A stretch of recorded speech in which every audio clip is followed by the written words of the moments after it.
100%, 100%, 100%, no cap. No one can do what I do, do what I do, do what I do. Yeah, I'ma show you what I got, here's what I got, here's what I got. Yeah, supernatural, the new original. Hi, I'm Marty. And I'm Jade. And we love to tell the stories of women who are sitting in spaces and places that are making dynamic impact. That's right, we're talking about women who are working for billion-dollar brands. Or creating $1 million companies. That's right, you guys. This is Behind the Brand. Stronger, better, powerful, 100%. I'm the truth, I'm the new original, 100%. Stronger, better, powerful, 100%. I'm the truth, I'm the new original. Welcome to Behind the Brand, the stories of women who are creating $1 million brands, or the stories of women who work for billion-dollar companies. We're super excited to be connected and chatting with Brittany, who does a little bit of both actually, today on how she is creating $1 million brand for generations to come to be impacted by. That she wrote, speech to the young, speech to the progress toward. Say to them, say to the down keepers, the sun slappers, the self-soilers, the harmony ushers, even if you are not ready for the day, it cannot always be night.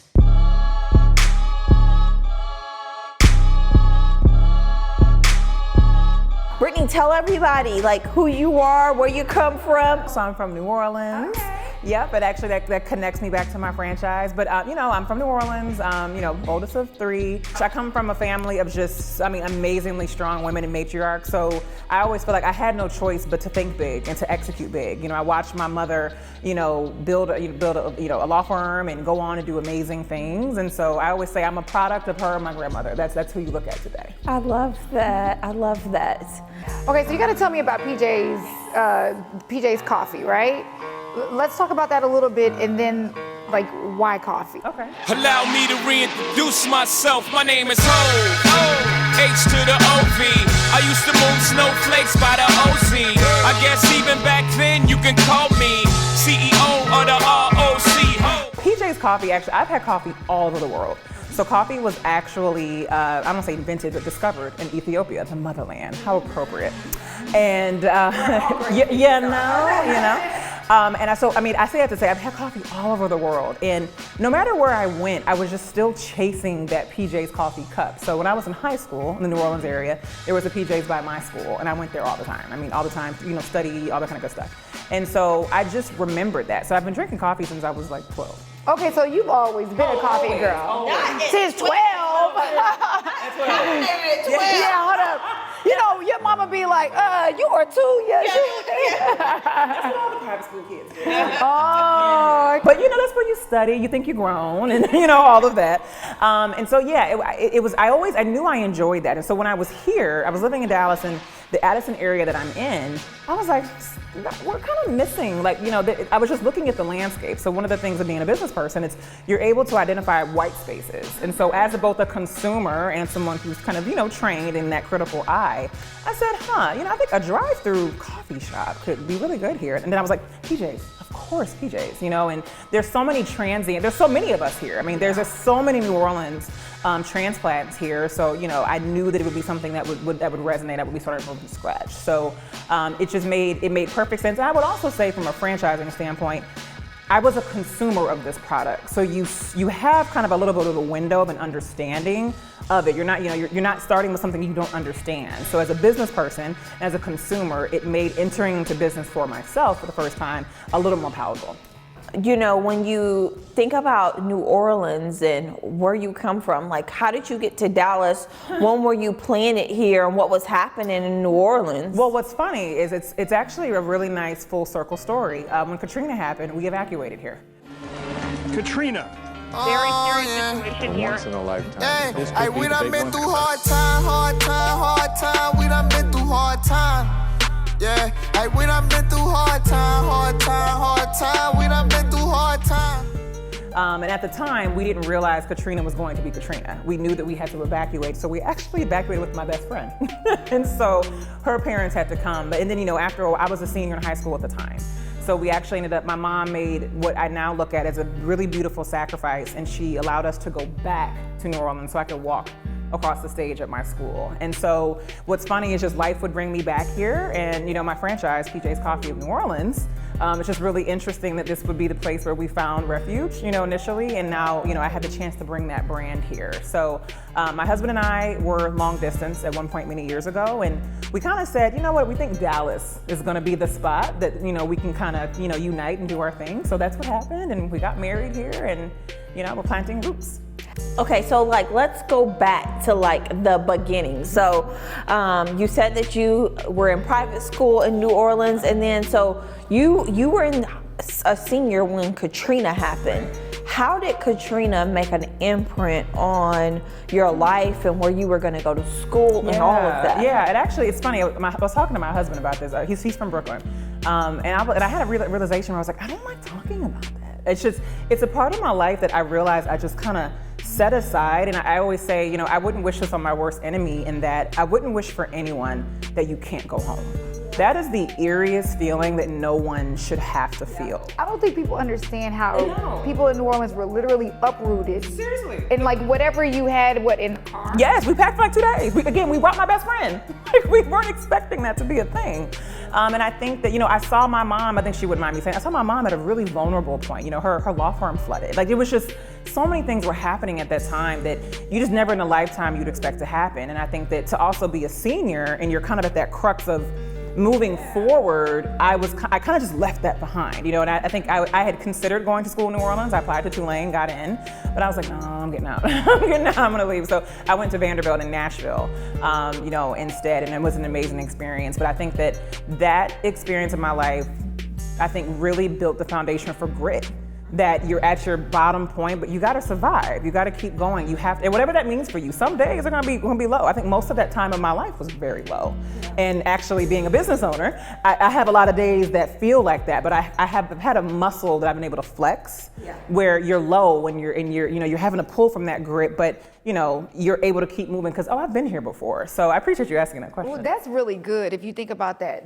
That a past pain is basically kind of building a muscle inside of you that you're going to have to end up flexing later on, because pains do happen in life, disappointments happen in life. You get what I'm saying? Yes. And not even realizing that pain was literally for a purpose for where you are. What? Did we go there? We went there.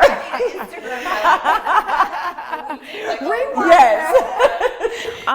But no, I'm actually from Nashville. Well, I'm from Murfreesboro, so I know Vanderbilt very well. And so you decide, okay, I'm going to Vanderbilt. I got out. I remember Hurricane Katrina, and I thought, what in the world is George Bush, right? What is Kanye talking about?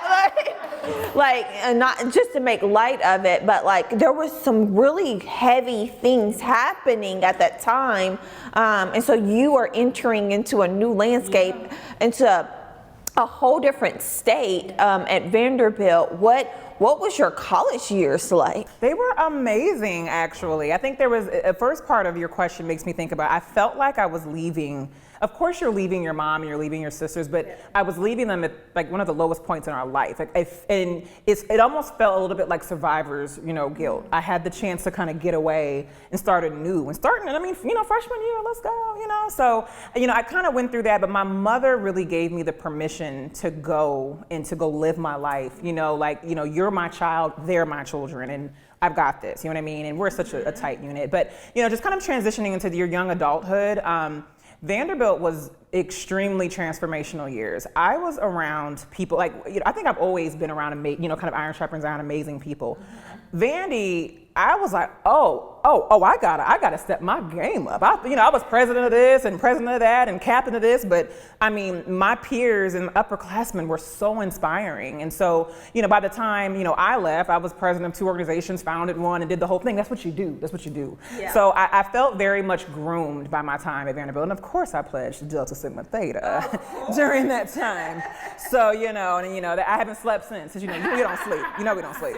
So, seriously. That's right. No, but I love that. Okay, so then fast forward, you're graduating school, you go into the workforce. What does work, Brittany, look like? Woke up feeling like I just might run for president. Even if there ain't no precedent. Switching up the messaging. So work, Brittany, she really spent, I was very methodical in college. I kind of knew at a young age that business was my thing. So when I was in school, everything I did was purposed toward preparing me to be the most qualified, most attractive candidate to these organizations. You know, I've always been that I want to be a part of the best, right? So then when you want to be a part of the best, well, you better train like the best. You better be ready, you know, to be a part of the best. And so, you know, I had interned with Kraft Foods my junior year, and I started. So my intern with Kraft was amazing. I had the opportunity to really understand. Oh, Fortune 5. Oh, okay. That's how you. So it kind of took that breeding ground of Vanderbilt and really introducing me to Fortune 500. And I was like, all right. So I spent my senior year just really sharpening that pencil a little bit more and really preparing myself. I said, okay, if I'm going into a leadership program, let me do all I can to be a leader at the stage I'm in. So that's where I ended up, you know, chartering an organization in the National Black MBA Association. I chartered that chapter at Vanderbilt. And then went on to do that thing there and just prepare myself for that. And then, you know, entering into corporate was very eye-opening. Again, it was another part of my life where I said, oh, okay, I gotta get myself together a little bit, you know, and just staying a student. I just stayed a student and continued to really buckle down and really humble myself and pay my dues and pay attention to those who came before me. That's just how it all began. So how did you like decide, okay, I'm working in corporate, but I also want to be a business owner? You know, if you had asked me, if you had told me 3 years ago I was going to be a business owner, I would laugh. Like, I was corporate queen. I was climbing that ladder. I was going to get the corner office. I was going to be somebody's CEO, and that was the ticket. And then you woke up one morning and smell coffee. I do my hair toss, check my nails. Baby, how you feeling? Hair toss, check my nails. Baby, how you feeling? And I woke up one morning and I smelled an asset, and that was me. And I was like, wait a minute. I said, wait a minute. I've been a part of multiple Fortune 500 organizations. I've sat across and negotiated with Amazon, the world leading e-commerce retailer. I've sat across the table from Walmart. I've negotiated favorable terms for my company. The list goes on. And, you know, no matter, it was different company, different, you know, same brand or different brand, different company. And I was like, hold on, there's something I see here that's me.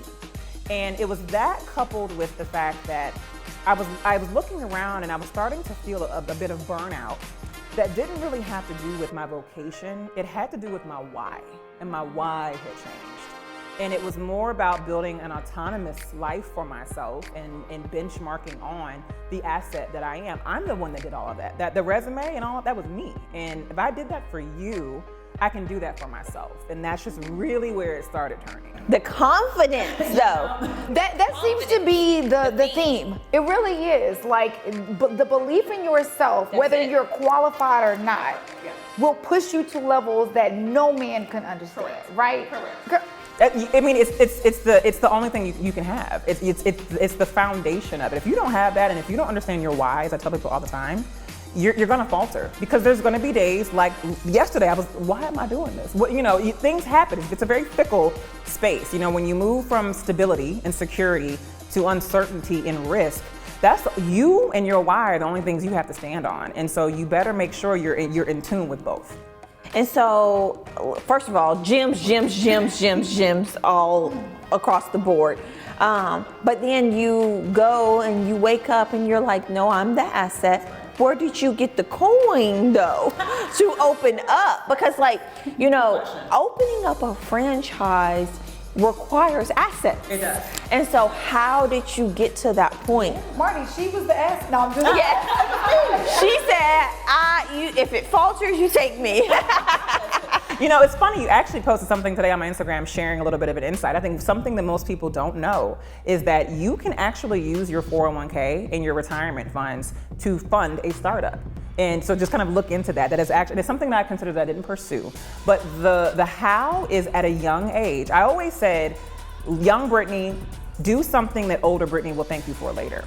And in my 20s, I stacked. I stacked my money. I lived my life, I bought the bags, I went on vacations and all of that, but I stacked my money. And I think I was fortunate to be in an industry, in a vocation where you got bonuses. So each year you got a really nice lump sum of money, and I wasn't frivolous about that. I invested it. I bought assets. I bought a home.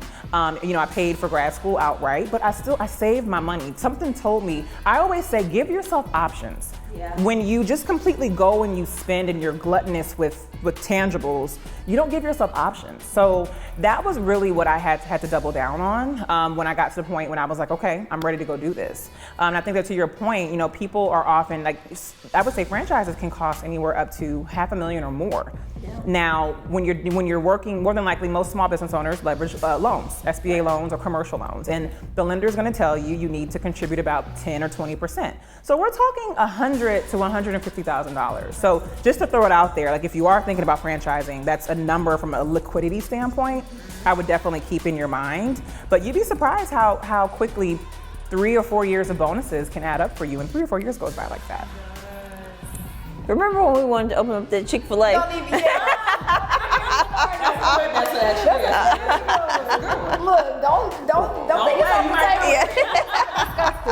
it's No, I love your story. But I love how you shared about, what were your struggles, were the things that you're constantly flexing your muscle on every single day, and that sometimes we want to remove ourselves from our struggles so badly and forget about them, but those are the things that are preparing us for the destiny. No, you're always a phoenix out of the ashes, always. Yes. Always. And I would say even what really catapulted me into entrepreneurship was a really challenging season in my career. I was being overworked. I mentioned burnout. I was producing amazing results, but I was miserable. I'm working from 5 a.m. to 10 at night. What is this? You know what I'm saying? And so that was a part of my life, to your point, where I was like, this hurts, this is uncomfortable, but it birthed a new purpose out of me. And so now that, I'm in my mid-30s and, I've been around a little bit, to your point, it's like, you know what?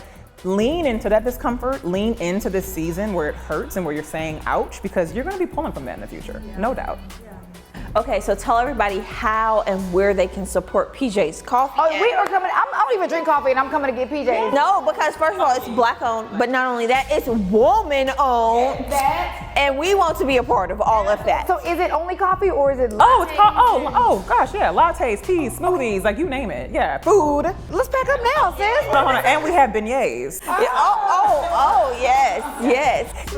Yes. So I'll be on there. I'll be on site all day. But yes, we're located in North Dallas in the Addison Farmers Branch area on Midway. So we're a mile from the Galleria. So we're kind of very, very central to Dallas Metroplex. I love it. Thank you so much. Yes, awesome. It really is. We love to see us shining, and we are so excited to follow you along your journey. So thank you for being a woman behind the brand. Thank you so much for having me. Yes.